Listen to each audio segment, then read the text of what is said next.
Hello, my friend.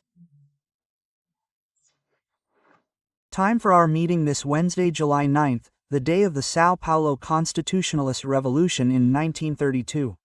Vargas led the revolution of 1930, overthrew the president, and also overthrew the constitution. He was governing without a constitution. The São Paulo residents rose up demanding a constitution. Today, Brazil is demanding respect for the constitution, right? And on a day like today, in 1980, the poet Vinícius de Moraes died. In Santa's song, he said, "The man who says I am, is not." Because those who truly are, don't say so. Those who truly are, don't need to say so, right? Today, some people are having visions of aircraft carriers in Lake Paranoa. Remember to subscribe and leave a like or dislike at the end.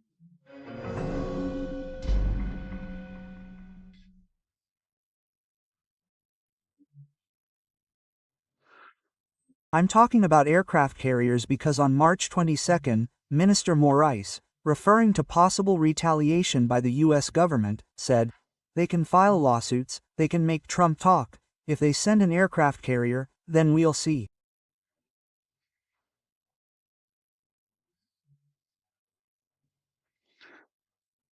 If the aircraft carrier doesn't reach Lake Paranoa, it won't influence the decision here in Brazil.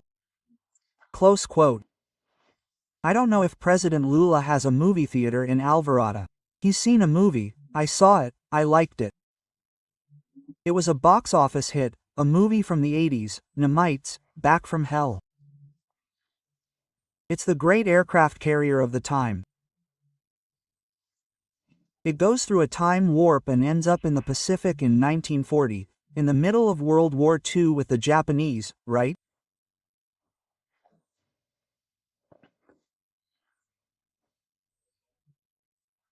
Well, the original name of the movie is scarier. It's Final Countdown, meaning Final Countdown.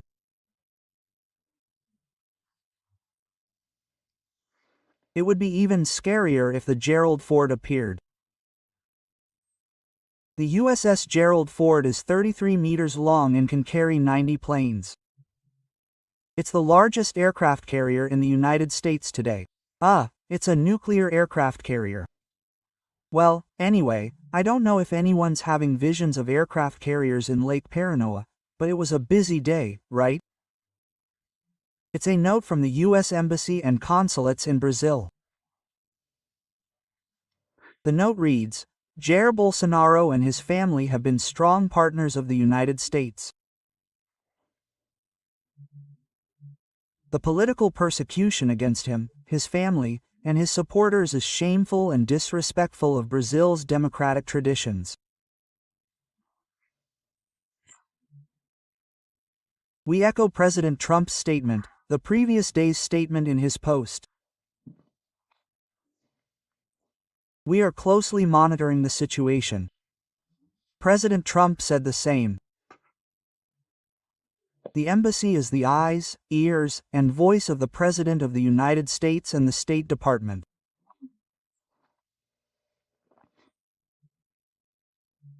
We don't comment on the State Department's next actions regarding specific cases.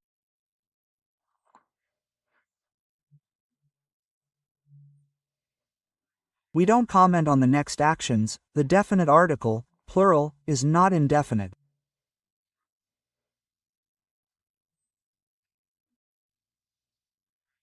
We don't comment on actions, but it's already defined that there will be next actions regarding specific cases.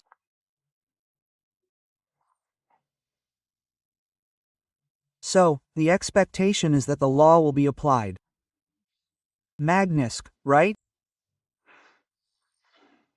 And it's not the aircraft carrier, but it could be the Magnitsc Act. Well, when President Trump said it, it was already official, right? It came from the President of the United States. Now the embassy is making it even more official, if that's even possible. A statement from the State Department, it's super official on behalf of the United States of America.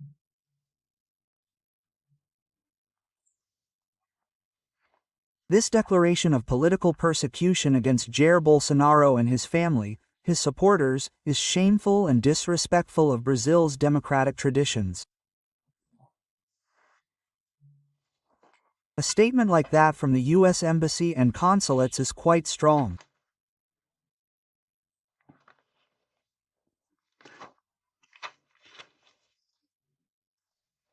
Well, the Foreign Ministry announced to reporters that it will call the embassy's chargé d'affaires, Gabriel Escobar.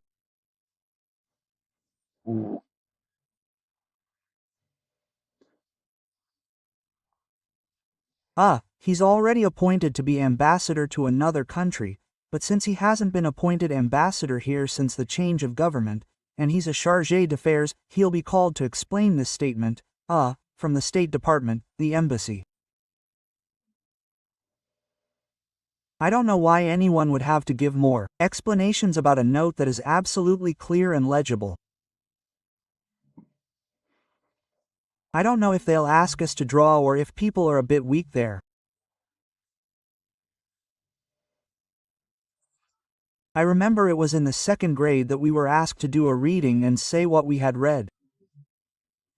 It's a reading interpretation to show that we understood what we read, right? I don't know why, right? It must be because of the habit, the ritual, right? That just asking for explanations is a kind of reprimand.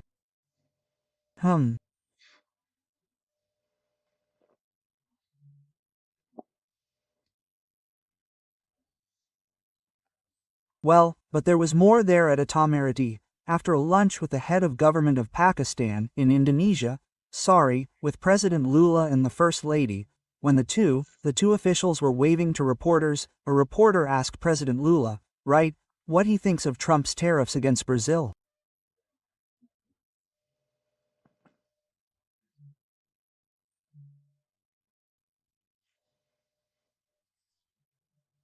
Lula didn't answer, but First Lady Janja responded, saying, "Oh, where are my mutts? Where are my mutts?" Everyone was a bit perplexed, I imagine, right? I wasn't there, but I imagine. What's up?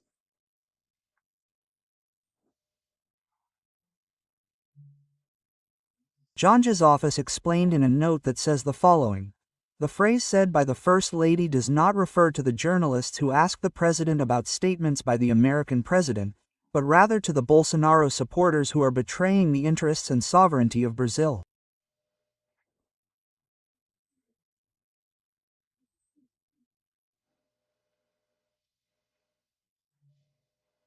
Note, the First Lady says that the Bolsonaro supporters who are betraying Brazil's interests are mutts. That's what the note says. Betraying Brazil's interests. Sovereignty. We remember that conversation in China, right? Asking for a Chinese agent to teach the Brazilian government how to censor. Well, yeah, and there's another statement from Trump. Brazil, for example, hasn't been good to us. It's another statement from Trump. Not good.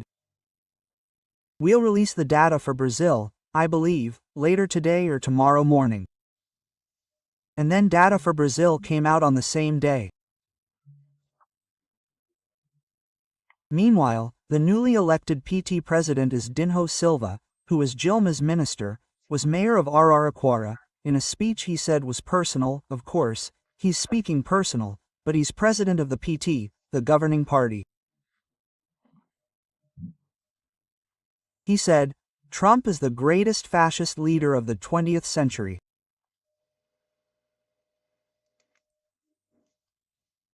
Well, then Trump sent an open letter to Lula, announced a 70% tariff, said it will be valid first.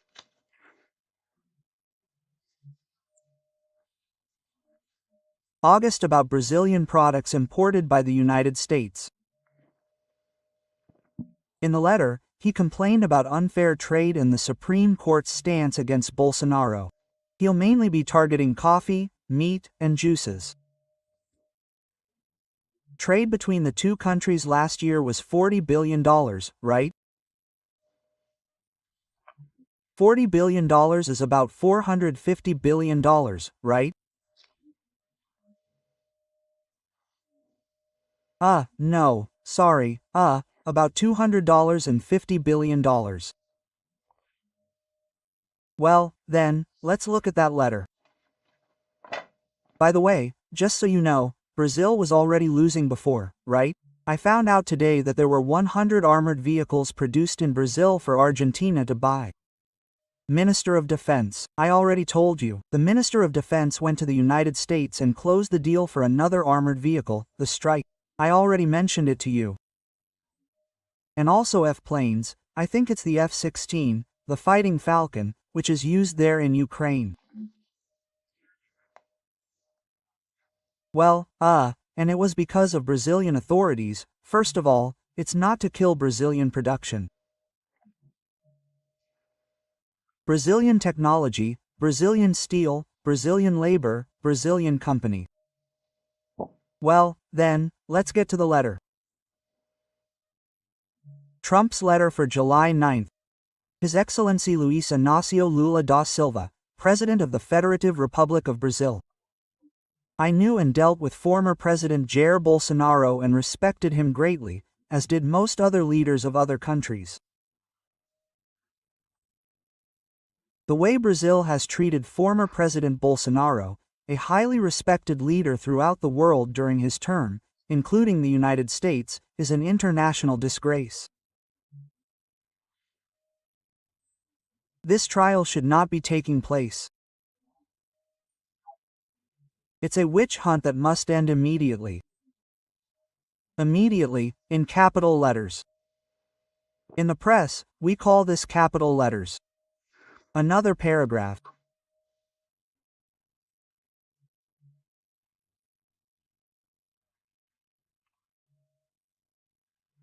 Partly due to Brazil's insidious attacks on free elections and the fundamental violation of Americans' freedom of expression, as recently demonstrated by the Brazilian Supreme Court, which issued hundreds of secret and illegal censorship orders to U.S. social media platforms, threatening them with millions of dollars in fines and expulsion from the Brazilian social media market.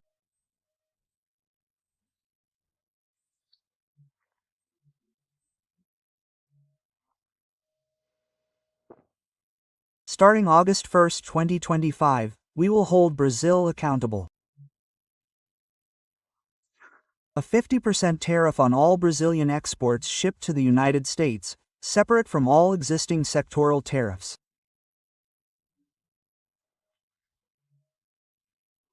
Goods transshipped to avoid this 50% tariff will be subject to this higher tariff.